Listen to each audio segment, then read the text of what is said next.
Item ಯಾವುದೇ ಇರಲಿ try ಮಾಡಿ ಆಚಿ ಚಿಕನ್ ಮಸಾಲಾ. ಡಾಕ್ಟರ್ ಸಿಗದೆ ಕಣ್ಮುಚ್ಚಿದ 1 ವರ್ಷದ ಕಂದಮ್ಮ. ಹಾವೇರಿ ತಾಲೂಕು ಹಾವನೂರ ಗ್ರಾಮದಲ್ಲಿ ನಡೆದಿರುವಂತ ಘನಘೋರ ಮನಕಲಕುವ ಘಟನೆ ಇದು. ಸರಿಯಾದ ಚಿಕಿತ್ಸೆ ಸಿಗದೆ ಸಾವನ್ನಪ್ಪಿದ 1 ವರ್ಷದ ಭವಾನಿ ಅನ್ನುವ ಕಂದಮ್ಮ.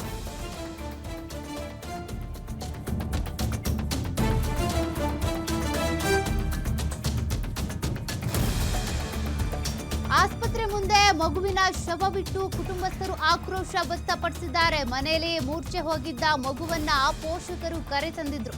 ಸಮೀಪದ ಸರ್ಕಾರಿ ಆಸ್ಪತ್ರೆಗೆ ಕರೆತಂದಾಗ ಡಾಕ್ಟರ್ ಇರಲಿಲ್ಲ. ಬಳಿಕ ಗುತ್ತಲ ಆಸ್ಪತ್ರೆಗೆ ಕರೆದೊಯ್ಯುವ ಮಾರ್ಗ ಮಧ್ಯೆನೇ ಮಗು ಮೃತಪಟ್ಟಿದೆ. ಸದ್ಯ ಆಸ್ಪತ್ರೆ ಎದುರು ಮಗು ಶವ ಬಿಟ್ಟು ಕುಟುಂಬಸ್ಥರು ಪ್ರತಿಭಟನೆ ಮಾಡಿದ್ದಾರೆ. ಸರಿಯಾದ ಟೈಮ್ಗೆ ಡಾಕ್ಟರ್ ಸಿಗದೇ ಇದ್ದಿದ್ದಕ್ಕೆ ಮಗು ಮೃತಪಟ್ಟಿದ್ದು ಅಂತ ಆರೋಪಿಸಿದ್ದಾರೆ. ಈ ಪುರುಷಾರ್ಥಕ್ಕೆ ಸರ್ಕಾರಿ ಆಸ್ಪತ್ರೆ ಯಾಕ್ರಿ ಬೇಕು ಅಂತೇಳಿ ಸಿಟ್ಟು, ಆಕ್ರೋಶ, ಆಕ್ರಂದನ ವ್ಯಕ್ತವಾಗ್ತಾ ಇದೆ. ನೋಡಿ, ಭವಾನಿ ಅನ್ನುವಂಥ ಮಗು ಮೃತಪಟ್ಟಿರೋದು. ಸ್ಥಳೀಯ ಆಸ್ಪತ್ರೆಗೆ ಬಂದರೆ ಡಾಕ್ಟರ್ ಇಲ್ಲ. ಇಂಥ ಹಣೆ ಬರಕ್ಕೆ, ಇಂಥ ಪುರುಷಾರ್ಥಕ್ಕೆ ಸರ್ಕಾರಿ ಆಸ್ಪತ್ರೆಗಳು ಯಾಕೆ ಅಂತ.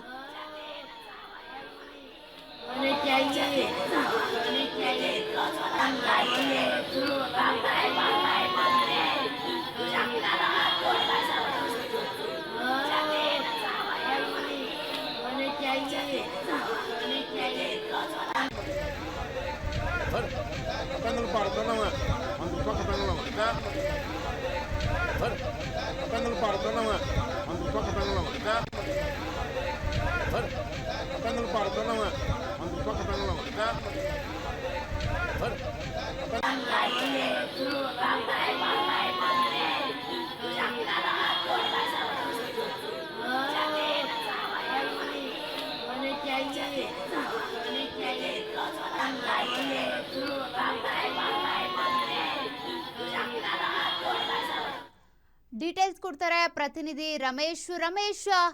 ಮಗು ಮೃತಪಟ್ಟಿದೆ. ಮಗುವನ್ನ ಎಷ್ಟೊತ್ತಿಗೆ ಆಸ್ಪತ್ರೆಗೆ ಕರ್ಕೊಂಡು ಹೋಗಿದ್ರು? ಡಾಕ್ಟರ್ ಯಾಕಿರ್ಲಿಲ್ಲ? ಊಟದ ಸಮಯಕ್ಕೆ ಅಂತ ಹೋಗಿದ್ರಾ ಅಥವಾ ಬೇರೆ ಏನಾದ್ರೂ ಕೆಲಸ ಮಾಡ್ತಿದ್ದಾರಾ? ಪ್ರೈವೇಟ್ ಕ್ಲಿನಿಕ್ ಏನಾದ್ರೂ ನಡೆಸ್ತಿದ್ದಾರಾ? ಏನ್ ಆರೋಪಗಳಿದೆ? ಏನ್ ಡೀಟೇಲ್ಸ್ ಇದೆ? ಸೌಖ್ಯ, ಈ ಒಂದು ಅನುಮಾನಗಳು ಈಗ ಎಲ್ಲರಲ್ಲೂ ಕೂಡ ಬರ್ತಾ ಇರುವಂತದ್ದು. ಕಾರಣ ಇಷ್ಟೇ, ಏನು ಅಂತಂದ್ರೆ ಸರ್ಕಾರಿ ಆಸ್ಪತ್ರೆ ಇರುವುದು ಸಾರ್ವಜನಿಕರ ಮತ್ತು ಏನಂತಂದ್ರೆ ಜನಗಳ ಆರೋಗ್ಯವನ್ನ ಸುಧಾರಣೆ ಮಾಡ್ಲಿಕ್ಕೆ, ಜೊತೆಗೆ ಆರೋಗ್ಯವನ್ನ ಕಾಪಾಡ್ಲಿಕ್ಕೆ. ಆದ್ರೆ ಈಗ ಹಾವೇರಿ ತಾಲೂಕಿನ ಹಾವನೂರು ಗ್ರಾಮದಲ್ಲಿರುವಂತಹ ಪ್ರಾಥಮಿಕ ಆರೋಗ್ಯ ಕೇಂದ್ರದಲ್ಲಿ ವೈದ್ಯರು ಇಲ್ಲದ ಕಾರಣವಾಗಿ 1 ವರ್ಷದ ಕಂದಮ್ಮ ಈಗಾಗಲೇ ಪ್ರಾಣವನ್ನು ಬಿಟ್ಟಿರುವಂತದ್ದು. ಮೂರ್ಛೆ ಕಾಯಿಲೆ ಬಂದು, ಅಂದ್ರೆ ಮೂರ್ಛೆ ಬಿದ್ದು ಮನೆಯಲ್ಲಿ ಬಿದ್ದಿರ್ತಕ್ಕಂಥ ಮಗುವನ್ನ ಅಲ್ಲೇ ಹತ್ತಿರದಲ್ಲಿರ್ತಕ್ಕಂಥ ಪ್ರಾಥಮಿಕ ಆರೋಗ್ಯ ಕೇಂದ್ರಕ್ಕೆ ಕರೆದುಕೊಂಡು ಬಂದಾಗ ತಂದೆ ತಾಯಿಗಳು, ಆದ್ರೆ ಅಲ್ಲಿ ವೈದ್ಯರು ಇಲ್ಲದ ಕಾರಣ, ಅಂದ್ರೆ ಆ ಒಂದು ಆಸ್ಪತ್ರೆಗೆ ಇದುವರೆಗೂ ಕೂಡ ವೈದ್ಯರು ಕೂಡ ನೇಮಕ ಆಗಿಲ್ಲ ಅಂತಾನೋ, ಅಥವಾ ಏನಂತಂದ್ರೆ ವೈದ್ಯರು ತಡವಾಗಿ ಇವತ್ತಿನ ದಿವಸ ಬಂದಿರಲಿಲ್ಲ ಅಥವಾ ರಜೆ ಇಲ್ಲದ ಕಾರಣವಾಗಿ ಈಗ ಅಲ್ಲಿ ವೈದ್ಯರು ಇಲ್ಲ ಅನ್ನುವಂಥದ್ದು ಪ್ರಾಥಮಿಕವಾಗಿ ಮಾಹಿತಿ ಬಂದಿರುವಂತದ್ದು. ಆದ್ರೆ 24x7 ನಲ್ಲಿ ಕೆಲಸ ಮಾಡುವಂತಹ ಸರ್ಕಾರಿ ಪ್ರಾಥಮಿಕ ಆರೋಗ್ಯ ಕೇಂದ್ರಗಳು 2 ವೈದ್ಯರುಗಳನ್ನ ಸರ್ಕಾರ ನಿಯೋಜನೆ ಮಾಡಿರ್ಬೇಕು. ಆದ್ರೆ ಅಲ್ಲಿ ಇರುವಂತದ್ದೇ ಒಬ್ಬರು ವೈದ್ಯರು. ಆ ವೈದ್ಯರು ಕೂಡ ಇಂದು ರಜೆ ಹಾಕಿರುವ ಹಿನ್ನೆಲೆಯಲ್ಲಿ ಅಲ್ಲಿ ಈಗ ಏನಂತಂದ್ರೆ 1 ವರ್ಷದ ಕಂದಮ್ಮ ಪ್ರಾಥಮಿಕ ಚಿಕಿತ್ಸೆ ಸಿಗಬೇಕಾಗಿತ್ತು. ಈಗ ಚಿಕಿತ್ಸೆ ಸಿಗದೆ ಸಾವನ್ನಪ್ಪಿದ್ದಕ್ಕೆ ಆಕ್ರೋಶಗೊಂಡಿರ್ತಕ್ಕಂಥ ಹಾವನೂರು ಗ್ರಾಮಸ್ಥರು ಶವವನ್ನ ಇಟ್ಟು ಈಗ ಪ್ರತಿಭಟನೆಯನ್ನ ಮಾಡಿದ್ದಾರೆ. ಆರೋಗ್ಯ ಕೇಂದ್ರದ ವಿರುದ್ಧ ಈಗಾಗಲೇ ಆಕ್ರೋಶವನ್ನ ವ್ಯಕ್ತಪಡಿಸ್ತಾ ಇದ್ದಾರೆ.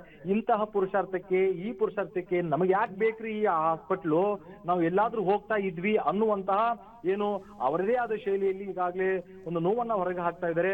ಏನು ಇನ್ನೂ ಕೂಡ ಏನಂತಂದ್ರೆ ಬದುಕಿ ಬಾಳಬೇಕಾಗಿರ್ತಕ್ಕಂಥ ಕಂದಮ್ಮ ಈ ರೀತಿಯಾಗಿ ಚಿಕಿತ್ಸೆ ಸಿಗದೆ ದಾರುಣವಾಗಿ ಸಾವನ್ನಪ್ಪಿದ್ದು ನಿಜಕ್ಕೂ ಕೂಡ ಶೋಚನೀಯ ಸ್ಥಿತಿ. ಕೂಡಲೇ ಸ್ಥಳಕ್ಕೆ ಏನಂತಂದ್ರೆ ಹಾವೇರಿಯ THO ಪ್ರಭಾಕರ್ ಅವರು ಭೇಟಿ ಮಾಡಿದರೆ, ಏನು ನೊಂದಿರುವಂತಹ ಏನು ಸಂಬಂಧಿಕರಿದ್ದಾರೆ, ಕುಟುಂಬಸ್ಥರಿದ್ದಾರೆ, ಅವ್ರನ್ನ ಮನವೊಲಿಸಲಿಕ್ಕೆ ಪ್ರಯತ್ನವನ್ನ ಮಾಡಿದರೆ. ಆದ್ರೆ ಇಷ್ಟಕ್ಕೂ ಬಗ್ಗದಂತಹ ಪ್ರತಿಭಟನಾಕಾರರು ಏನು ಅಲ್ಲಿರುವಂತಹ ಸಿಬ್ಬಂದಿಯನ್ನು ಅಮಾನತು ಮಾಡಬೇಕು, ಜೊತೆಗೆ ಏನಂತಂದ್ರೆ ವೈದ್ಯರು ಯಾವ ಕಾರಣದಿಂದ ಆಸ್ಪತ್ರೆಯಲ್ಲಿ ಇರಲಿಲ್ಲ ಅನ್ನುವಂಥದ್ದು ನಮಗೆ ಗೊತ್ತಾಗಬೇಕು. ಅವರ ವಿರುದ್ಧ ಕಠಿಣವಾಗಿರ್ತಕ್ಕಂಥ ಕ್ರಮವನ್ನ ತೆಗೆದುಕೊಳ್ಬೇಕು ಅನ್ನೋ ಒಂದು ಆಗ್ರಹವನ್ನು ಕೂಡ ಮಾಡಿರುವಂತದ್ದು. ಸೌಖ್ಯ. Okay, thank you Ramesh ಡೀಟೇಲ್ಸ್ಗೆ.